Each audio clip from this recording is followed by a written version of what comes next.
খুব সহজ পদ্ধতিতেই হাতের কাছে থাকা বেশ কিছু উপকরণ দিয়ে কিভাবে সুন্দর কেক বানানো যায় সেটাই আজকে বলবো, সাথে কিছু টিপস শেয়ার করব। মেজারমেন্ট কাপের প্রয়োজন নেই, বাড়িতে থাকা এরকম মাঝারি সাইজের চায়ের কাপ যথেষ্ট। শুধু মনে রাখতে হবে যে কাপটা যেটা নেওয়া হচ্ছে সেটা যেন একটাই থাকে, সেই কাপের মাপেই কিন্তু চিনি এবং তেলটাও আমাদের পরে নিতে হবে।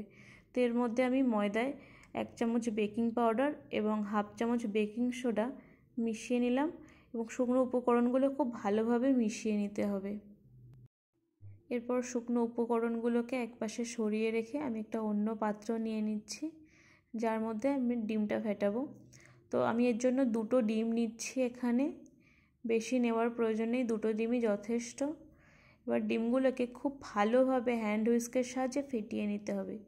ইলেকট্রিক বিটারের কোনো প্রয়োজন নেই, তবে কেউ চাইলে অবশ্যই বিটার দিয়েও করতে পারো, কোনো অসুবিধা নেই। তো খুব ভালো করে ডিমটাকে কিন্তু ফেটাতে হবে অনেক সময় ধরে। এরপর ভ্যানিলা এসেন্স দিয়ে দিচ্ছি, কারণ ভ্যানিলা এসেন্স না দিলে ডিমের গন্ধ থেকে যাবে, সেক্ষেত্রে কেকটা খাওয়ার উপযোগী একদমই হবে না।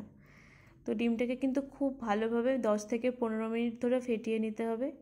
এরপর আমি ওতে দিয়ে দিচ্ছি চিনি। চিনি কিন্তু ওই একই কাপ নেব, যেই কাপে ময়দা নিয়েছি সেই কাপের মাপেই কিন্তু নিলাম। তো 2 কাপ ময়দার জন্য আমি এখানে 1.5 কাপ চিনি নিয়েছি। ময়দা থেকে সবসময় চিনির পরিমাণ একটু কম হলেই কেকের স্বাদ কিন্তু ঠিকঠাক হয়, মানে মিষ্টিটা খুব ভালো ব্যালেন্স হয়। তবে কেউ যদি বেশি মিষ্টি পছন্দ করেন সেক্ষেত্রে 2 কাপ ময়দায় 2 কাপ চিনি ব্যবহার করতে পারেন, কোনো অসুবিধা নেই তাতে। তো এরপরে চিনিটা ভালোভাবে গুলে গেলে ওর মধ্যে নিতে হবে তেল। তেল নয়, বাটারও নেওয়া যেতে পারে, কোনো অসুবিধা নেই। বাটার তেল দুটো মিশিয়েও নেওয়া যেতে পারে, তবে কিন্তু সাদা তেল নিতে হবে, অন্য কোনো তেল নয়। তেলটা ভালোভাবে মিশে এলে ওর মধ্যে দিয়ে দেব আগে থেকেই রেডি করে রাখা শুকনো উপকরণগুলো। এখানে বলে রাখি, যারা প্রথমবার বানাচ্ছ একবারই পুরো ময়দাটা ঢেলে দেওয়ার প্রয়োজন নেই, অল্প অল্প করে ঢালবে এবং অল্প অল্প করে ওটা মিক্সড করতে থাকবে, তাতে ব্যাটারটা খুব ভালো আসে। ব্যাটার যত স্মুথ এবং সুন্দর হবে কেকের টেক্সচার কিন্তু তত ভালো হবে। তো এখানে দেখতেই পাচ্ছ এরকম একটা টেক্সচার এসছে। কারো যদি মনে হয় যে ব্যাটারটা একটু টাইট লাগছে, সেক্ষেত্রে কিন্তু 1 থেকে 2 চামচ লিকুইড দুধ ব্যবহার করতে পারো বা জলও দিতে পারো, কোনো অসুবিধা নেই। এরপর আমি কিছু টুটি ফ্রুটি নিয়েছি। এখানেও বলে রাখি, শুধু টুটি ফ্রুটি নয়, সাথে কিশমিশ, এছাড়াও খেজুর, আমসত্ত্ব, কাজু বাদাম, বিভিন্ন রকমের ড্রাই ফ্রুটস, যে কোনো পছন্দ মতো সবটাই নেওয়া যেতে পারে। তো আমি এখানে শুধু টুটি ফ্রুটিটাই নিয়েছি, তোমরা কিন্তু চাইলে অন্য কিছুও নিতে পারো। আর পরে আর একটা টিপস হচ্ছে, অনেকেরই সমস্যা হয় যে এই ড্রাই ফ্রুটসগুলো কেকের একদম নিচে পড়ে যায়, পুড়ে যায় অনেক সময়। তো কেকের ব্যাটারি মিক্সড করার আগে হালকা করে একটু ময়দা মিশিয়ে নিলে সেই সমস্যাটা আর অতটা হয় না। তো এবার এটাকে খুব ভালোভাবে মিশিয়ে ঢাকা দিয়ে আমি পাশে সরিয়ে রাখলাম।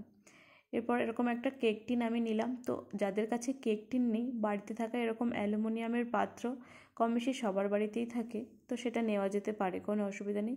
এছাড়া অ্যালুমিনিয়ামের ফয়েলও কিন্তু ব্যবহার করা যেতে পারে। তো এবার কেক টিনের মধ্যে একটু তেল দিয়ে ভালোভাবে চারিদিকটাতে লাগিয়ে নেব। এটা কিন্তু অবশ্যই করতে হবে, নাহলে কেকটা কিন্তু লেগে যেতে পারে। তো এরপরে এর মধ্যে আমি দিয়ে দিচ্ছি বাটার পেপার। তো আর একটা টিপস হচ্ছে, যাদের কাছে বাটার পেপার নেই, বাড়িতে যে কোনো সাদা কাগজের কিন্তু দুটো দিকেই তেল লাগিয়ে এরমভাবে লাগিয়ে নেওয়া যেতে পারে, কোনো অসুবিধা নেই তাতে।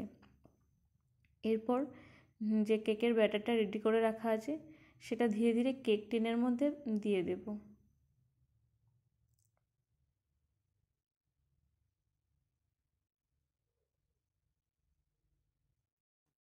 এরপর কেক টিনটাকে এরকম হালকা ট্যাপ করে নিলাম এবং ওপর থেকে বেশ কিছু টুটি ফুটি আমি আবারও ছড়িয়ে দিলাম, এতে করে এটা দেখতে বেশ সুন্দর লাগছিল। কেকটা বেক করার জন্য কিন্তু আমাদের এখানে মাইক্রো ওভেনের প্রয়োজন নেই, এরকম একটা পাত্র যথেষ্ট। তো এর মধ্যে নুন বা সাদা বালি, যার হাতের কাছে যেটা থাকবে সেটা দিতে পারো। আমি এখানে নুন ব্যবহার করেছি, নুনটা যেহেতু আমার আগেও ব্যবহার করা তাই এরকম বালির মতন দেখতে হয়ে গেছে। এবার ওর মধ্যে একটা কেকের স্ট্যান্ড বসিয়ে ওটাকে ঢেকে দেব। এরপর গ্যাসের ফ্লেমটা পুরো ফুল স্পিডে দিতে হবে, দিয়ে 10 মিনিটের জন্য প্রিহিট করতে দিতে হবে। প্রিহিট হয়ে গেলে কেকের টিনটাকে ধীরে ধীরে ওর মধ্যে খুব সাবধানে প্লেস করতে হবে, হাতে যেন ছ্যাঁকা না লাগে অবশ্যই। এরপর ওটাকে ঢেকে দিয়ে 30 থেকে 35 মিনিট ফোনে টাইম দিতে হবে। তো এখানে আরও একটা টিপস বলি, যাদের মনে হয় ড্রাই ফ্রুটসগুলো ভিতরে ঢুকে যায় তারা কিন্তু 10 মিনিট পরে কেকের ঢাকনাটা খুলে ওর মধ্যে ড্রাই ফ্রুটসগুলো দিতে পারো। তো কেকে হওয়ার সময় গ্যাসের ফ্লেমটা কিন্তু একদম লো টু মিডিয়াম করে দিতে হবে। তো দেখো 35 মিনিট পর আমি যখন এটা খুললাম কি সুন্দর ফুলে গেছে। তো এবার বুঝবো কী করে যে হয়েছে, এরকম একটা কাঠি বা টুথপিকের সাহায্যে কেকের মধ্যে গিথে গিথে দেখতে হবে। দেখো কোথাও কিন্তু কিছু লেগে নেই। যদি দেখো যে ভিতরটা কাঁচা আছে তাহলে আরও 5 থেকে 10 মিনিটের জন্য ওটা আবার ঢাকা দিয়ে রাখতে হবে। এরপর ওটাকে বাইরে বের করে ঠান্ডা হতে দিতে হবে। কেক কিন্তু পুরোপুরি ঠান্ডা না হলে ডিমোল্ড করা উচিত না। তো কেকটাকে পুরোপুরি ঠান্ডা হতে দিতে হবে, তারপরেই সেটাকে কেক টিন থেকে বের করা উচিত। গরম কেক কিন্তু কাটতে গেলে ভেঙে যেতে পারে। তো এরপর এরকম একটা ছুরি নিয়ে চারপাশে আগে কেটে নিতে হবে, তাহলেই খুব সহজেই কেকটা বেরিয়ে আসবে।